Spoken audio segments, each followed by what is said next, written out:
He's right there on the Yeah, borderline. him too, yeah. Yes. 7:01.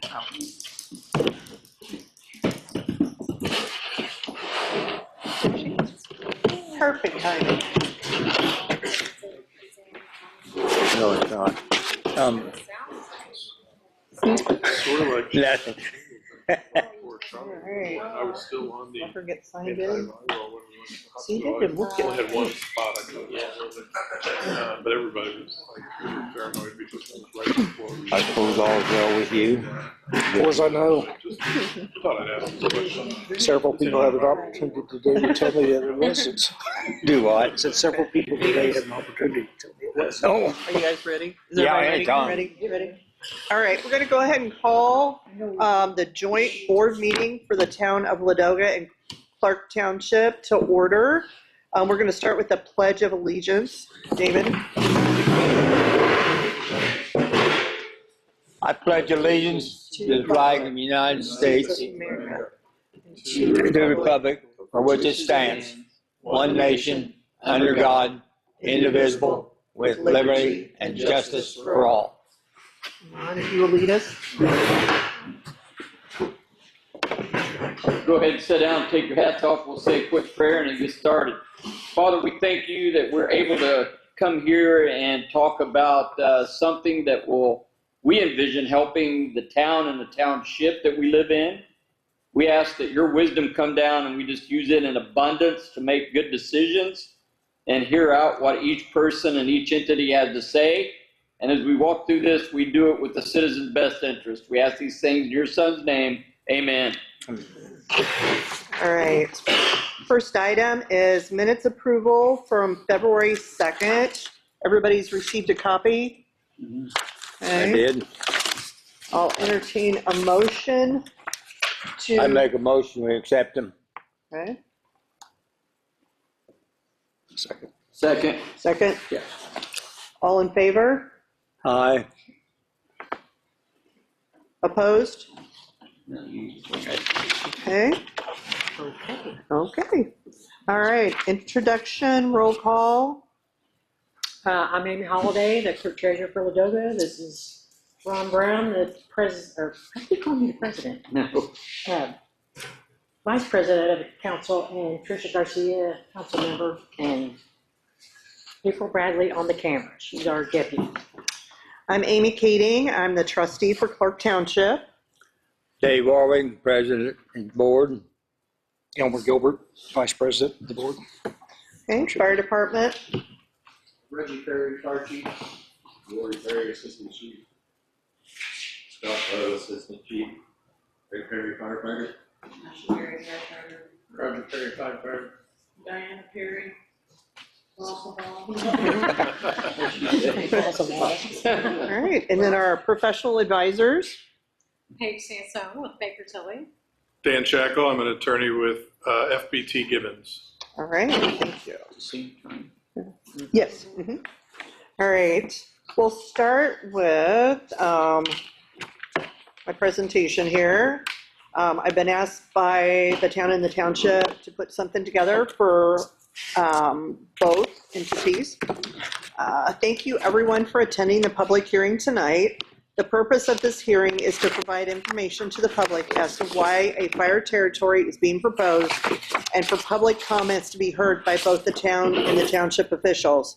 This is the third of 3 required public hearings with an adoption hearing set for Monday, February 23rd. So first of all, what is a fire territory? A fire territory is a type of fire service consolidation where 2 or more taxing units, township, municipality, or fire districts join together to provide fire protection services. This consolidation can result in increased funding and resources for participating fire departments by spreading the cost of services over a larger tax base where everyone pays the same tax rate for fire protection. As of 2024, there were 75 fire territories in the state. Here are some of the reasons why fire territories are established: to provide new funding sources for fire protection in communities that have limited or declining resources. Spread the, excuse me, spread the cost of fire service over a larger tax base. Improve response time due to efficiency and the elimination of political response boundaries. Improve firefighter safety by providing resources for daily minimum staffing levels. A fire territory is governed by a fire territory executive board, which is required by law. It includes at least one voting member who resides within and represents each participating unit of a government and a fire department representative non-member. Appointments are made by mutual agreement of participating units of government. Budget and fiscal responsibility are determined by the board. So let's talk about why our community is looking at establishing a fire territory. The four main public safety protection issues being faced by our town, township, and fire department are funding and revenue shortage, aging equipment cost, call volume increases, volunteer staffing needs, and adequate training. So first of all, funding shortfalls. In 2025, Senate Bill passed, Senate Bill 1, with unknown effects on public safety funding, but it is anticipated to reduce our funding by reducing our levy, circuit breaker effects, or shifting the funding to other areas within the state. This is a big concern statewide. Property tax levy history. In 1988, the township property tax levy was $6,795 per year to cover fire protection, and it was $7,870 in 2025, an increase of only $1,075 in 37 years. And we asked the question, why? In 1989, the township board reduced the property tax levy to $2,792. That was a 59% decrease in the budget adoption. Once reduced, it could not be increased back to the original amount. That was lost revenue. It can only increase by the annual state growth factor, which is average 2 to 4%. We are sure the board at the time thought the decrease was a good idea and to help the taxpayers, not realizing the long-lasting effects this would have on fire protection revenues. 2025 fire levy comparisons. Like I said, Clark Township, $7,870. Scott Township, $19,999. Walnut Township, $23,487. Darlington Franklin Fire Territory, $108,528. We have the lowest tax levy in the county and maybe the state. So what are our options? Since we cannot increase our township property tax levy up or on our own through the normal budget process, there is only one other option available. That is to form a fire territory and pass a fire territory property tax levy, setting a levy rate that would be the same for all town and township homeowners. Aging fire equipment. The average lifespan of fire equipment is 30 years. Currently, our brush truck is 50 years old. The main engine is 28 years old. The cost to replace the brush truck with a used or basic new model would be approximately $350,000. Replacing our main engine with a used engine would be approximately $150,000. Replacing our tanker with a used tanker would be approximately $100,000. Equipment set to expire in the next 5 years: air packs, bottles, face pieces, SCBA compressor, and this is with they all have an estimated replacement cost of $260,000. All of this is based upon 2025 estimated replacement costs. The average cost to outfit a firefighter is over $22,000. As you can see, the cost of fire protection equipment is very expensive and definitely not fundable on our current tax levy and Cume Fire Fund levy. Call volume increasing. This is from the fire department's year-end report. We just wanted to share with the community how we closed out our year in 2025. We want to thank the community for their continued support in all that we do. Without you all, we wouldn't be able to operate. 2025 run stats versus 2024. Total runs were up 74% to 434. Fire and MVA were up 44% to 79 runs. Medical related runs were up 82% to 354. Total on-scene volunteer time was 586 hours, and that does not include training. The increase was felt countywide also. Call volume has tripled nationwide over the past 35 years and will only increase with growth. Volunteer staffing and training. As you can see, the number of runs is increasing tremendously. Therefore, the need to maintain well-trained volunteers is vital. Nationwide, 65% of firefighters are volunteer. Volunteerism is dropping nationwide, and it is harder to cover our community for all runs, especially during the day while most of our volunteers are working. Volunteers are often the first line of defense during the following incidents: fires, emergency medical, natural disasters, vehicle accidents, hazardous material incidents, terrorist and active events, search and rescue. Their motto is first in, last out, always ready. Volunteer fire recruitment and retention challenges seem to be time demands, increased training requirements, increased call volume, aging communities. To keep up with the requirements of the state, volunteers participate in over 40 hours a year in just training and staying up to date on their skills.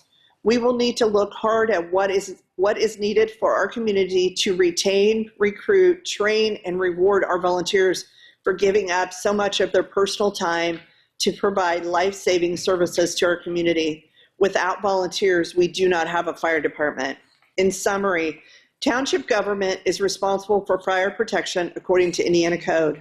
The majority of fire protection funding is from a property tax levy for volunteer and full-time fire departments, not fundraising or grants.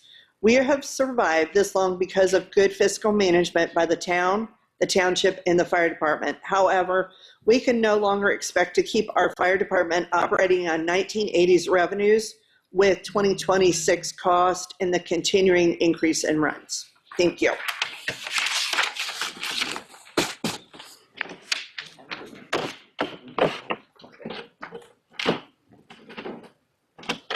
Okay. Yep. I'm Paige Sansone with Baker Tilly. I'm going to give you a brief overview of the financial impact analysis of the proposed fire territory. So Amy already covered what the fire territory is and why it's getting established. So I'll just talk a little bit about the process to establish. So it does require 3 public meetings. This is the third of the 3 public meetings. The adoption meeting will be on February 23rd. If this passes by both legislative bodies, then we will send a packet of information to the State Department of Local Government Finance to request permission to begin levying property tax for the fire territory in 2027. The proposed fire territory includes 2 participating units, Clark Township and the town of Ladoga. One of the participating units has to be designated a provider unit, and in this case, we are proposing that to be Clark Township, and that simply means that Clark Township will levy the property tax for the fire territory and basically pay the bills, account for the monies that come in, and pay the bills. The legislative body of the provider unit will also adopt the annual budget. So again, the maximum property tax levy will be set in year 1, and in years thereafter, it will grow by a levy growth factor that's the same for every taxing unit in the state. It's been running about 4%, but it could go up as much as 6%. So we looked at the current funding of fire services just to see how much was being generated from each of the participating units. So Clark Township currently generates about $43,600 for fire service, and the town of Ladoga, $62,900. So just those 2 combined generates total revenue of $106,500. So obviously you heard from me that there is a need for additional funding. Comparison of the property tax rates, and if you have property that's located within Ladoga, you are paying 7.75 cents for fire service currently. If your property is located in Clark Township, you're paying a little over 4 cents. So with this fire territory, then everyone will pay the same rate. It will equalize the rate within the whole area. The budget that's proposed for the first year of the fire territory is $294,500. And if you got one of these handouts, which I think we have some extra if you want them, I have a feeling all of you have seen this presentation, but there is an itemized copy of the budget in this handout. To determine funding, we looked at not only what was budgeted for fire services, but are there any other miscellaneous revenues that can be contributed toward fire service before we calculate the property tax rate? And yes, in this case, there is. So there's vehicle excise tax that we can include as revenue, and that is just when you go to the license branch to register your vehicle, you pay a vehicle excise tax. That gets distributed out to all governmental entities that levy property tax. So since the fire territory will be levying property tax, it will get a share of vehicle excise. It's not much, it's less than $20,000, but that is a receipt that we can count on. Then the rest really just has to be funded with property tax. So as we look at the total disbursements, and if you include the equipment replacement fund, the total disbursements are about $350,000 in total. That's going to take a property tax levy of $370,000. And if we apply that to each $100 of the tax base, so all the taxable property within the fire territory, that means we need a rate of 0.2593, so about 26 cents is the rate. Now moving forward, the rate's going to fluctuate. It could actually go down. If the growth in your net assessed value continues like it has been, the rate can actually go down a little bit. So we're going to say the first year really is the most important year as far as impact, because that's where you're going to see the primary rate increase.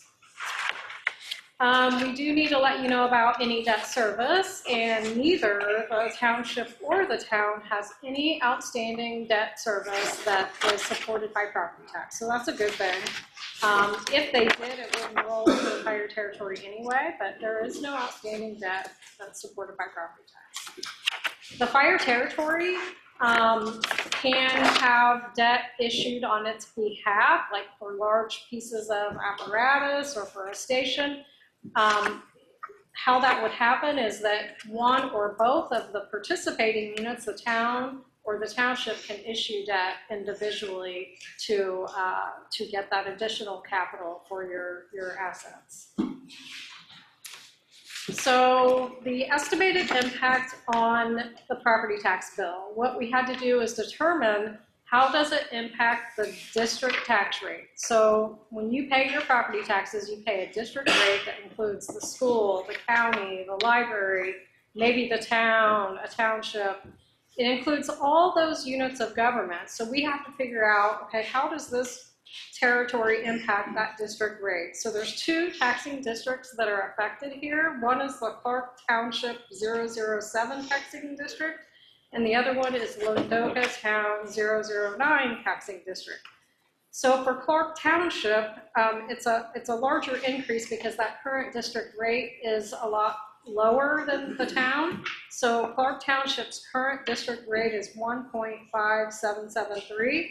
So if we subtract out the current rate for fire service, which is about 4 cents, and then add in that 26 cents for the new fire territory, the net impact to that district rate is about 22 cents. So the overall increase to the district rate is 13.8%.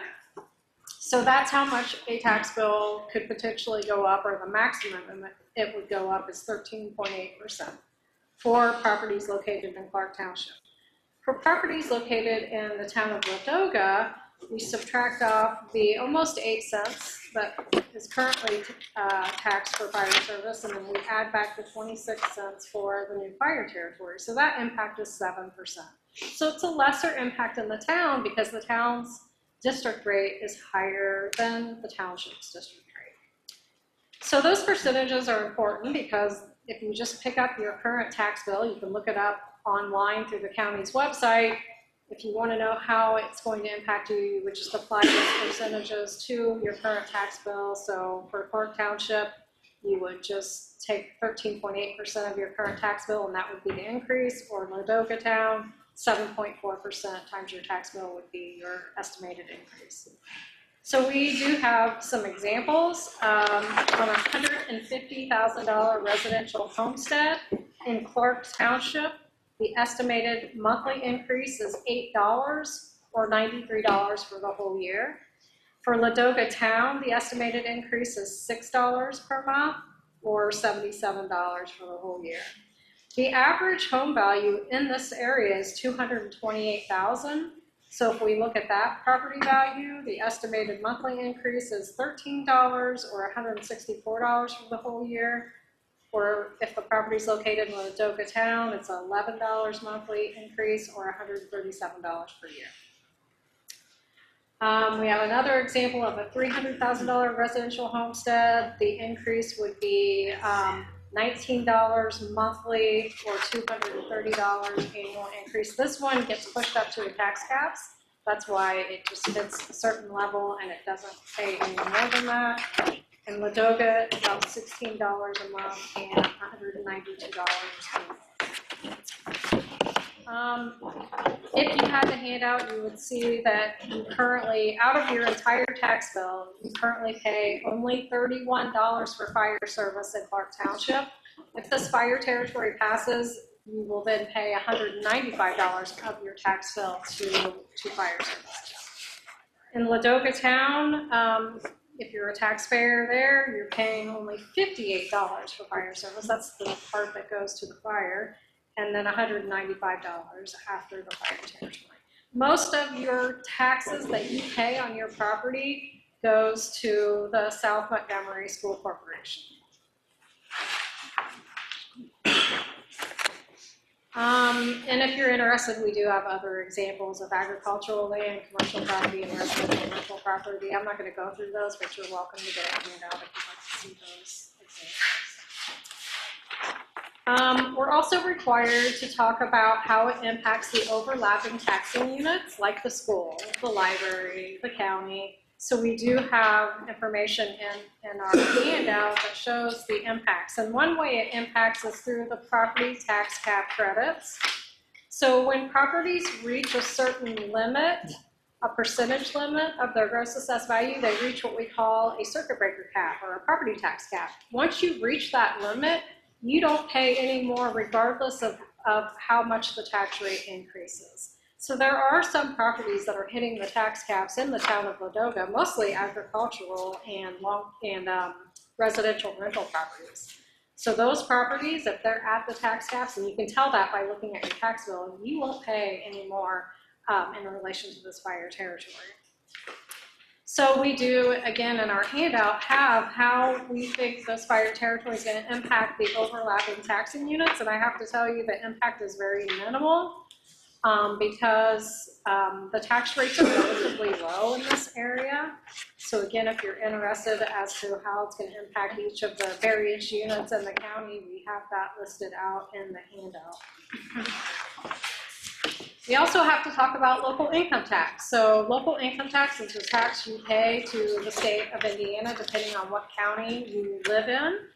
So this county has 3 types of local income tax: certified shares at 1%, public safety at 0.95%, and then property tax relief at 0.7%.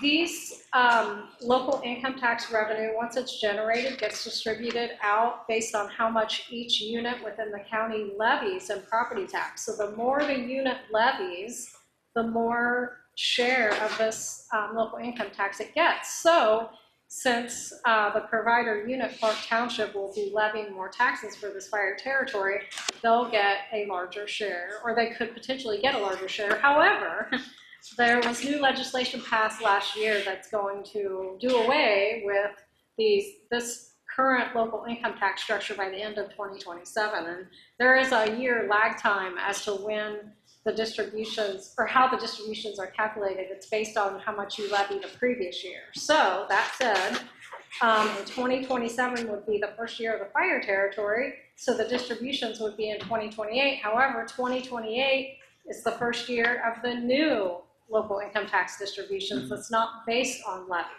So all that said, and I'm sure that was very confusing because I'm trying to confuse myself, is that this fire territory will not impact the distribution of local income tax as we know it now. Now, I do know that there's a short legislative session right now. It might change a few things or delay the implementation, but still the fire territory will not impact how local income tax is distributed. Okay, and now the third thing that I need to talk to you about is the vehicle excise tax. I kind of talked about it a little bit earlier, but again, when you go to the BMV, you pay a vehicle excise tax. That gets distributed based on how much you levy. So since the fire territory gets a share of this, that means the other units in the county get a smaller portion because we're just showing that there's like one piece of the pie. If somebody gets more, then the other pieces of the pie will go down. It's not, again, very much at all, but we have a complete listing in our handout of how that would impact the overlapping units. So that completes my presentation. Thank you very much. Thank you, Paige. All right, we'll go ahead and open for public comment.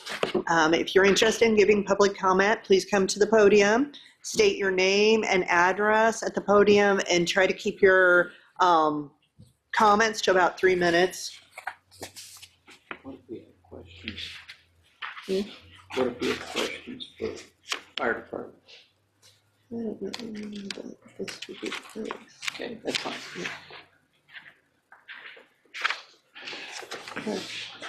All right. What about Nope. legal though? Dan? On the legal side of it, when this is packaged up and sent to the Ivory Towers in Indianapolis, what are they looking for? I know they're looking for all the I's dotted, T's crossed. Everybody signed it. Every step has been made. What kind of time frame? And it may have been mentioned before, and I apologize. Yeah, exactly what you said. Make sure that you've followed everything to the T as far as the statutory requirements. That's number one. Number two is, have you reasonably justified what you're asking for? So they're going to look at the line item budget. They may come back with some questions. They take their time going through this detail. So there's been times where we haven't received anything back until maybe August, September. But not to worry you if it takes that long. It's just they do take their time, and they have several that they have to review. I know they're going to have a few this year, probably more than they've had in the past. So again, statutory requirements, and have you justified your need? Thank you. You're welcome. Right. Okay. Seeing no public comment, we'll go ahead and close that. And we'll entertain a motion to adjourn. I'll make a motion to adjourn this meeting. I'll second it. Any second? All in favor? Aye. Aye. All right. Adjourned.